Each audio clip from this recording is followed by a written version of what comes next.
DJ Panda menjelaskan bahwa dia sakit hati karena dia itu pernah dibilang sama si Erika, biarin anak ini nggak tahu bapaknya siapa. Kasus kehamilan Erika Carlina yang menyeret nama DJ Panda terus menjadi sorotan publik. Dalam podcast bersama Denny Sumargo, DJ Panda akhirnya buka suara dan menyampaikan penyesalan mendalam atas sikap serta tindakan masa lalunya terhadap Erika.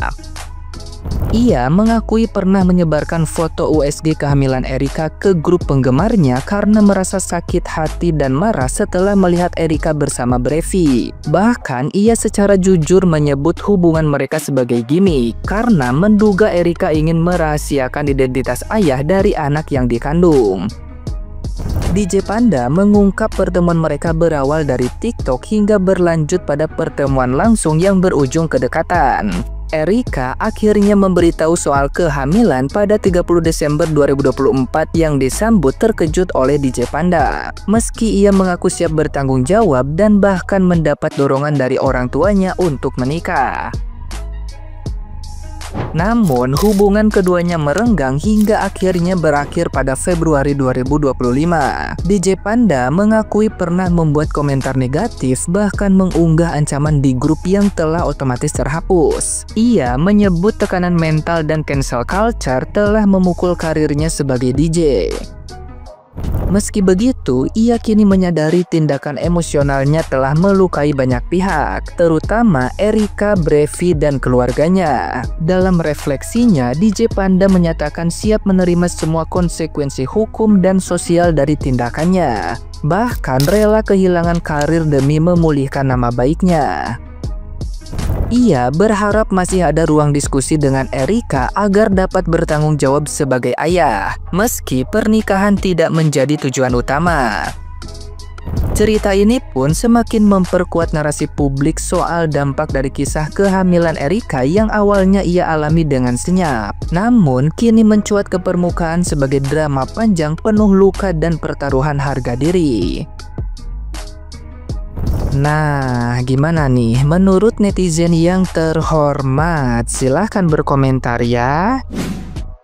Guys, kalian ada yang sama nggak sama aku nih setelah nonton podcastnya DJ Panda di podcast Denny Sumargo kemarin? Aku kok ngerasa sedih ya, ngerasa kasihan atas semua pengakuan kesalahan-kesalahan dia dan dia membeberkan alasan-alasan kenapa dia melakukan hal seperti itu. Awalnya aku kan sebel banget nih sama nih orang yang setelah menonton pertama podcastnya Mbak R sama Coffee Chong kemarin. Sebel banget ngedengar kejahatan-kejahatan yang dia perbuat. Tapi setelah dia ungkapkan alasannya kenapa dia berbuat seperti itu, karena cinta, karena ego, ya kok aku jadi sedih aja gitu. Apalagi dia kehilangan semua pekerjaannya, terus juga dia udah dia udah minta maaf atas segala kesalahan-kesalahannya. Hidupnya udah hancur, karirnya udah hancur, dan setelah tahu alasannya dia melakukan itu karena dia cemburu, karena dia sakit hati, karena dia cinta sama Mbak R. Udah, aku nggak tahu harus ngomong apa lagi.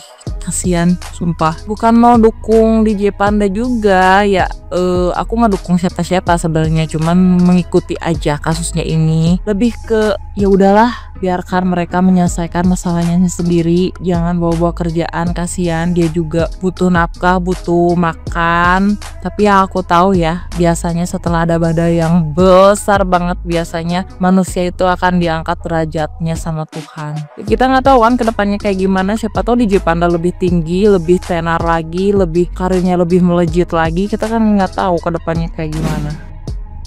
Gua udah nonton podcastnya DJ Panda bareng Denny Sumargo. Dilihat dari mukanya dia tertekan banget, kasihan gitu. Tapi kalau lihat dari live-nya omong-omongan dia tengil bang. Jujur, gue emang gak normalisasikan hamil di luar nikah. Sebenarnya dua-duanya salah. Erikanya salah, DJ Pandanya salah. Temunya aja di TikTok katanya kan. Masa baru ketemu belum berkomitmen, ya kan belum pacaran udah ngewong. Jadi bener-bener kayak seliar itu mereka. Jadi melakukan hubungan suami istri itu kayak udah hal biasa buat mereka tau. Walaupun tanpa start, ceweknya si Erika kayak udah biasa, DJ Panda juga kayaknya udah biasa.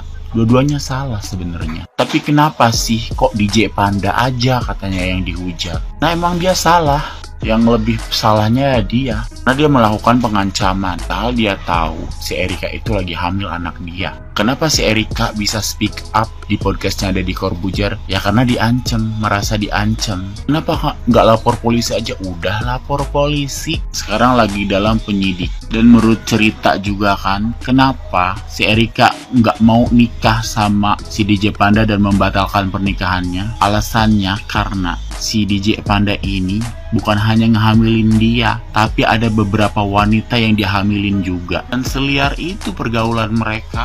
Poinnya di sini adalah kenapa DJ Panda doang yang dihujat? Karena ada pengancaman ke si Erika-nya itu. Makanya si Erika speak. Tadinya nggak bakalan speak up guys, dia bakalan nutupi kehamilannya. Dan ini pun dia speak up gara-gara diancam dan udah disebarin di grup WA sama si DJ Panda. Jadi gue udah nonton video Bang Densu sama DJ Panda. Gue bikin video ini bukan karena gue memihak dengan Erika Carlina ataupun gue memihak ke DJ Panda. Tapi ada beberapa kronologi yang masih membingungkan buat gue. Pertama, DJ Panda menjelaskan bahwa dia sakit hati karena dia itu pernah dibilang sama si Erika, biarin anak ini nggak tahu bapaknya siapa. Oke, kalau sebagai cowok memang pasti sakit hati lah kalau kayak gitu. Cuman dari sisi Erika bilang dia nggak pernah ngomong kayak gitu. Nah, statement yang diucap DJ Panda di videonya Bang Densu itu cocok dengan statement di klarifikasi pertama dia. Jadi sangat membingungkan. Sedangkan Bang Densu juga di situ udah bilangin, lu jujur lu ya sama gua, lu jujur ya. Terus dia bilang, iya kok, iya.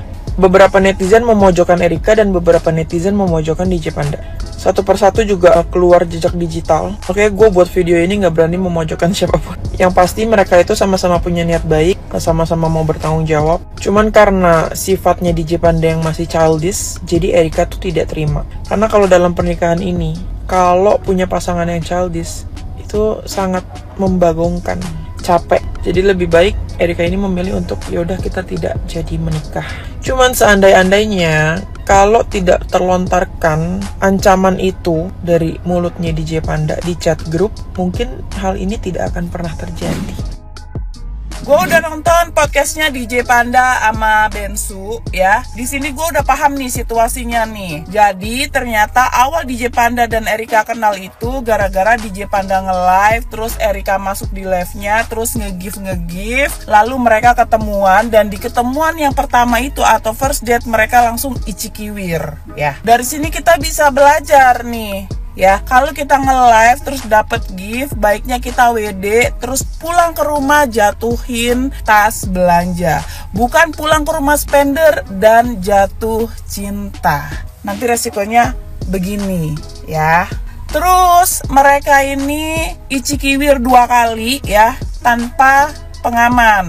Dari sini kita juga harus belajar nih. Kalau kebelet kita pakai pengaman, entah itu satpam, security, polisi, brimob, atau apapun lah itu. Pokoknya pengamanan ya. Terus ternyata mereka icikiwir itu dalam kondisi mereka ini belum pacaran atau belum bikin komitmen yang serius banget gitu loh. Mereka icikiwir pas masih kondisi HTS ya. Dari sini kita bisa belajar, kita nggak usah main-main HTS, lebih seru lagi, lebih aman lagi kita main TTS.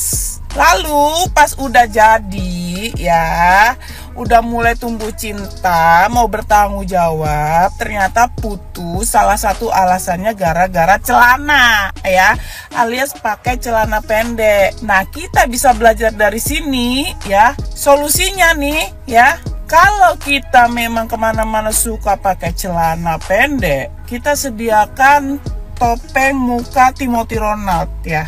Karena gue liat-liat Timothy Ronald kemana-mana pakai celana pendek juga, kagak ada masalah. Mau dia jalan sama siapa juga, mau Jeff Bezos, Elon Musk, kagak ada yang marah gitu dia pakai celana pendek. Jadi solusinya kalau kita pakai celana pendek, kita pakai muka Timothy Ronald ya. Nggak akan kita dihina, yang ada kita yang bilang, memek Claren lu warna apa bos? Gitu, jadi aman. DJ Panda tolong perhatikan ya, ini buat kedepannya. Lalu dari podcast ini ya, ternyata gue jadi paham kenapa DJ Panda tuh mengancam.